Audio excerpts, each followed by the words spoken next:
పవనసుత వీర హనుమానికి జై. ఈరోజు చాలా సుదినం, మంచి ఏకాదశి, భీష్మ ఏకాదశి రోజు. ఈ సూర్య గతి కూడా మళ్ళీ నక్షత్రానికి తిరుగుతూ ఉంటుంది. అటువంటి సందర్భంలో ఈ జయలక్ష్మీపురంలో ఈ చిన్న భూమిలో వనం ఒకటి చేయాలని చెప్పేసి ఒక అడవిలాగానే పెంచాలనే ఒక ఉద్దేశంతో, ఎందుకంటే వర్షాలు సమయానికి మనకు చెట్లు లేకపోతే వర్షాలు ఉండవు కదా, అందుకని అన్ని చోట్ల కూడా చెట్లను నరికేస్తున్నారు. ఇప్పటికీ ఇళ్లలో కట్టుకోవటానికి దారి కోసం కొన్ని సందర్భాలుగా అనుసరించి దాన్ని తీయాల్సి వస్తుంది. విధి లేదు కొన్ని. ఆ సందర్భాల్లో అనుసరించుకొని మనం ఎన్నెన్ని తీసామో, అడవిలో ఎంతెంత మనం ఈ చెట్లను వేయగలమో అవంతకవే నిలదొక్కుంటుంది. వాటి వరుణుడి యొక్క కృపతో, ఆ వాతావరణంతో వస్తుంది.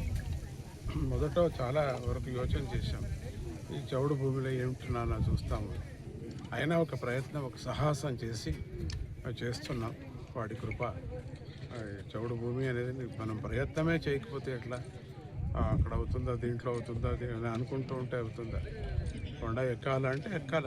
అయ్యో ఇంత పెద్ద కొండ నేను ఎక్కలేను అంటే ఎక్కలేం. మనం ప్రయత్నం చేస్తే చిన్న చిన్న అడుగులు పెడితే ఎక్కిపోవచ్చు.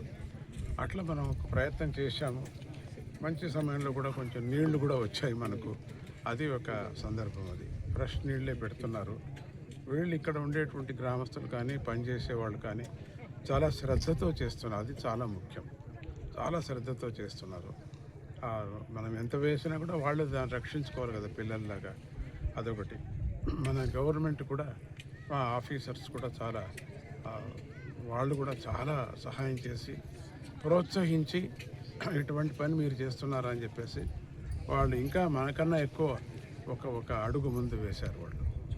వాళ్లకు మరి ఇక్కడ పనిచేసేటువంటి వాళ్లకు ఈ ఒక ఐడియా తీసుకొచ్చి ఆ స్వామి యొక్క కృపతో అంద మెంబర్స్ కూడా మేము ఆ స్వామి వాళ్ళని అనుగ్రహిస్తున్నారు. మనకు ఎప్పటికీ కూడా తోట కావాలి. మనకు వృక్షం ఉంటేనే, వృక్షాన్ని మనం రక్షిస్తేనే వృక్షం మనం రక్షిస్తుంది. ధర్మాన్ని రక్షిస్తే ధర్మం రక్షించినట్టుగా. అట్లా చెట్లు అనేది ఈరోజు అమెజాన్లో నరికేస్తున్నారు చాలా. అందుకని వర్షం తగ్గిపోయింది. రెండోది ఉడుతొడకలు అయిపోతుంది. హిమపాతం కూడా అవుతుంది కొన్ని చోట్ల, కాయని చోట అవుతుంది. వర్షం రాని చోట వస్తుంది. వర్షం కావాలని చోట ఎడారైపోతుంటుంది. అటువంటి ఒకప్పుడు 20 ఏళ్ల కిందట అనంతపురం ఎడారి అయిపోతుంది అని ఒక వార్త వచ్చింది.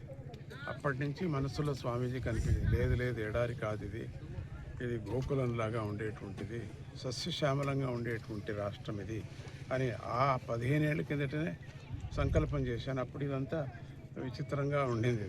దీన్ని ఎవరు చూడండి, దీన్ని రైతుల దగ్గర మనం దాన్ని వాళ్ళకు ప్రజెంటేషన్ ఇచ్చి తీసుకుందామని ఆ సక్సెస్ అయింది కార్యక్రమం.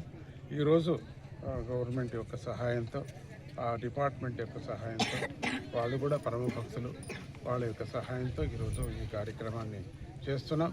అది రెండోది ఏంటంటే, మా క్రియాయోగ స్టూడెంట్స్ ఎక్కడెక్కడి నుంచో వచ్చినారు.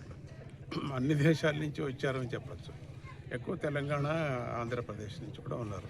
వాళ్ళందరూ ఒక్కొక్క చెట్టు నాటుతున్నారంటే వాళ్ళకు కూడా జవాబుదారీ ఉంటుంది. నేను నాటించేట ఎట్లా నేను లోపల మనసులో ఉంటుంది. సో అందుకనే వాళ్ళతో నేను నాటిస్తున్నాను. వాళ్ళ మనసు ఉంటుంది ఇక్కడ అని అంటూ, మంచి వర్షాలు రాని అని చెప్తూ, ఈ చెట్లు బాగా పెరిగితే ఒక కళ, అంతా కళ. అందరూ అట్లాగే చేస్తాం. అదంతా ఇక్కడంతా కూడా వర్షాలు బాగా వస్తుంది, చల్లగా ఉంటుంది ఈ ప్రదేశం అంతా అని చెప్తూ, జయలక్ష్మి అమ్మవారి యొక్క కృపతో, ఇక నరహరి తీర్థ వారి యొక్క కృపతో ఇవన్నీ జరగని. జై గురుదత్త.